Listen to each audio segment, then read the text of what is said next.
नहीं, ये तो देश का दुर्भाग्य है कि एक अनपढ़ व्यक्ति, एक नासमझ व्यक्ति जो धर्म का चोला पहन के लोगों को लगातार कई सालों से गुमराह कर रहा है, धर्म को धंधा बनाकर तुमने इस देश का मतलब इतना शोषण किया है जिसकी कोई लिमिट नहीं है। लोगों को वेंटिलेटर नहीं मिल पाए, आईसीयू बेड नहीं मिल पाए, लोगों को ऑक्सीजन नहीं मिल पाए। ये सब सरकार की नाकामयाबी है, इसमें एलोपैथी का कुछ वो नहीं है। लाला रामदेव ये कहता है कि भैया 1000 डॉक्टर 2 बार कोरोना की वैक्सीन लेने के बाद मर गए। मतलब इससे बड़ा झूठ, इससे बड़ा झूठ और क्या होगा। ऐसे व्यक्ति के खिलाफ कड़ी से कड़ी कठोर कार्रवाई होनी चाहिए। तो मैं जानता हूं कानूनी कार्रवाई तो होगी नहीं, क्योंकि भैया सनिया भाई कोतवाल तो फिर डर का आएगा। रामदेव इस तरह का व्यक्ति है कि जिसने बार बार इस देश के लोगों का अपमान किया है। नहीं, ये तो देश का दुर्भाग्य है कि एक अनपढ़ व्यक्ति, एक नासमझ व्यक्ति जो धर्म का चोला पहन के लोगों को लगातार कई सालों से गुमराह कर रहा है, वो व्यक्ति इस तरह की बेहुदा बातें कर रहा है और देश इस सब चीज को चुपचाप बर्दाश्त कर रहा है। तो ये तो देश का दुर्भाग्य है। अगर आप बात कोई कह रहे हैं तो आपकी बात का कोई आधार होना चाहिए, आपकी कोई रिसर्च स्टडी होनी चाहिए। कोई स्टडी है रामदेव की, लाला रामदेव की कोई स्टडी है? उस पे कहीं कोई भी इस तरह की कोई रिसर्च वगैरह कहीं कुछ है? कुछ नहीं है। और इस तरह से एलोपैथी का अपमान करना, मैं समझता हूं एक व्यक्ति को अपने गिरेबान में झांक के पहले देखना ना चाहिए और सोचना चाहिए कि जब तुम्हें कोई दिक्कत होती है तो तुम खुद एलोपैथी की तरफ भागते हो। तुम्हारे साथ में वो तुम्हारा साथी है बालकृष्ण, जब उसे हार्ट की प्रॉब्लम हुई तो वो एम्स में भागा नहीं भागा एम्स में इलाज कराया। उसके लिए भी यही इलाज कर लेना था, आयुर्वेद में इलाज कर लेना था। क्यों भागे तुम उसको लेके? तुम गाड़ियों में चलते हो तो विदेशी गाड़ियों में चलते हो और जो नारा देते हो स्वदेशी का नारा देते हो। धर्म को धंधा बनाकर तुमने इस देश का मतलब इतना शोषण किया है जिसकी कोई लिमिट नहीं है। आप कह रहे हैं, आप इस बात को कह रहे हैं कि जो कोरोना से जो बीमारी है, उस बीमारी से इतने लोग नहीं मरे, ऑक्सीजन की कमी से इतने लोग नहीं मरे जितने लोग एलोपैथी की दवाई से मर गए हैं। कौन सी रिसर्च है आपकी जो एलोपैथी की दवाई से मिल गए हैं लोग? हालांकि यह बात जरूर है कि लोग मरे कैसे नहीं हैं। जो मरे हैं लोग, किस तरह से मरे हैं लोगों को हॉस्पिटल में बेड नहीं मिल पाया, लोगों को प्रॉपर दवाई नहीं मिल पाई, लोगों को वेंटिलेटर नहीं मिल पाए, आईसीयू बेड नहीं मिल पाए, लोगों को ऑक्सीजन नहीं मिल पाए। ये सब सरकार की नाकामयाबी है, इसमें एलोपैथी का कुछ वो नहीं है।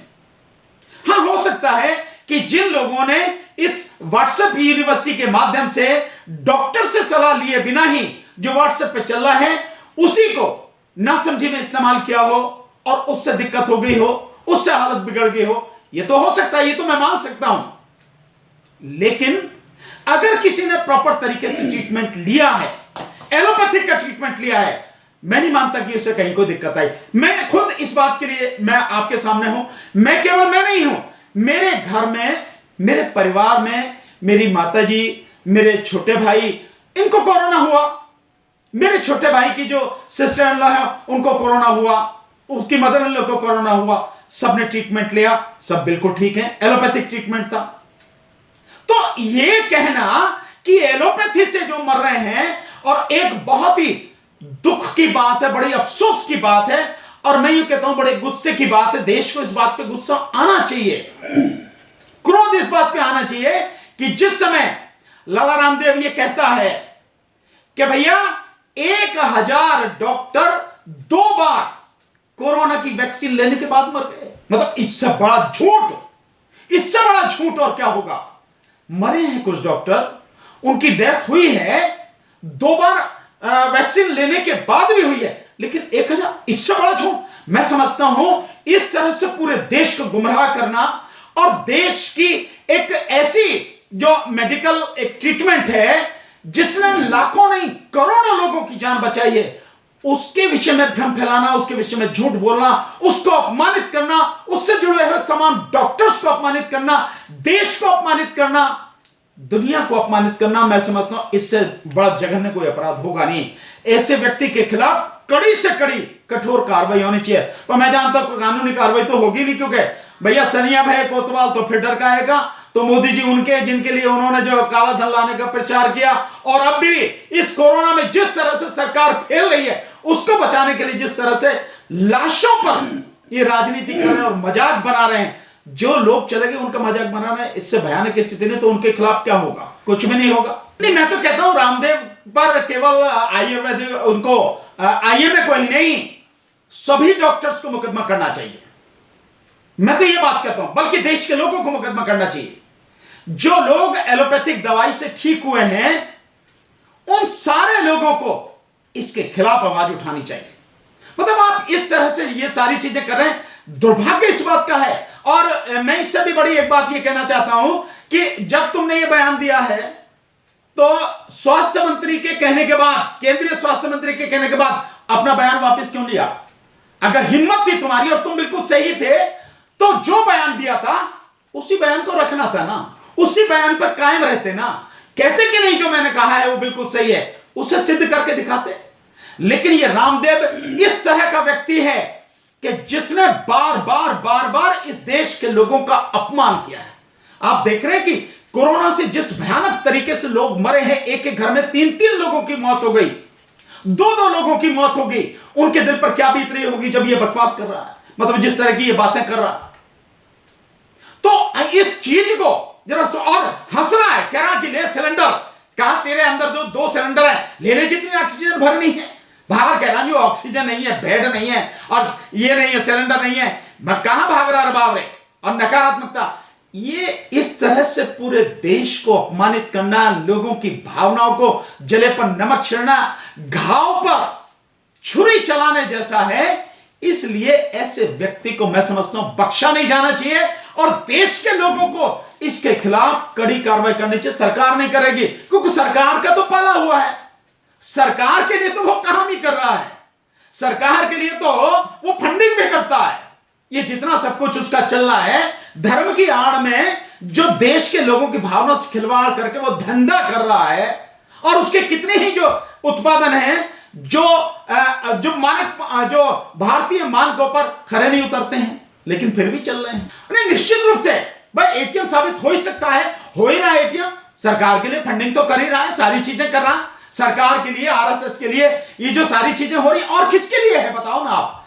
क्यों आरएसएस सपोर्ट करता है, क्यों बीजेपी उसको सपोर्ट करता है, उसको क्यों सिक्योरिटी दी हुई है? अगर वो ऐसा ही सब कुछ है, इतना ही बड़ा वो है, ज्ञानी है और सब कुछ बड़ा धर्मात्मा बनता है, क्यों सिक्योरिटी की जरूरत है? उसे सिक्योरिटी दे रखी ना सरकार ने उसको। ये जो सारी चीजें क्यों है, किस बात के लिए है? तो मैं ये मानता हूं, देखिए आप अपने विषय में कह सकते हैं, आपकी अपनी दवाएं हैं, आप जो मन में आए कहें उसके लिए, उसमें भी आप देश को गुमराह नहीं करेंगे, आप सबूतों के साथ अपनी बात कहेंगे, तर्क पर, तथ्यों पर बात कहेंगे, सच बात होगी वो कहेंगे, ऐसे ही नहीं कहेंगे। देश के लोग अनपढ़ है तो इसका मतलब ये नहीं है कि देश के लोग कुछ जानते नहीं है, या देश के लोगों का आप जैसे चाहें झूठ बोल दें, गुमराह कर दें, ये नहीं कर सकते, आपकी जिम्मेदारी है। लेकिन अगर आप कर रहे हैं और आप अपने विषय में बोल, सिर्फ अपने विषय में बोलिए, दूसरे के विषय में कैसे कह देंगे? एलोपैथिक ऐसी विधा है जिसने लोगों का करोड़ों नहीं, मैं कह सकता हूं करोड़ों अरबों लोगों का जीवन बचाया और बचा रही, लगातार बचा रही है, और वो बाकायदा साइंटिफिक उस पर आधारित है, रिसर्च होती है, सालों रिसर्च होती है, तब जाके बात होती है कि बीजेपी का तो आदमी है, वो बीजेपी का आदमी है, तो बीजेपी उसके करने के लिए, उसका जो भी कुछ करने। आप ये बताइए कि जब स्वास्थ्य मंत्री, केंद्रीय स्वास्थ्य मंत्री हर्षवर्धन और केंद्रीय परिवहन मंत्री नितिन गडकरी जब कोरोनिल का प्रचार करने के लिए पहुंच जाते हैं और बाकायदा हाथ में लेकर उसका प्रचार कर रहे हैं और सरकार पूरी तरह से उसके साथ खड़ी है, तो क्यों नहीं ये सारी की सारी चीजें होंगी? भाई ये सारी चीजें तो होंगी, हरियाणा की सरकार मंगाएगी, हो सकता है उत्तर प्रदेश की सरकार भी मंगाए, हो सकता है कर्नाटका की सरकार भी मंगाए, हो सकता है गुजरात की सरकार मंगाए, क्यों? बीजेपी का तो आदमी है, तो धंधा है उनका, तो जिन लोगों का पैसा रामदेव के उसमें लगा है वो अपने धंधे की बात तो करेंगे, और उनके लिए मुखौटा है, रामदेव है, धर्म के नाम पर लोगों को मूर्ख बनाया जा रहा है, लगातार बनाया जा रहा है। सभी अहम खबरों के लिए न्यूज़ MX को सब्सक्राइब करें, साथ ही बेल आइकॉन को जरूर दबाएं। लाइक, शेयर, कमेंट करना ना भूलें।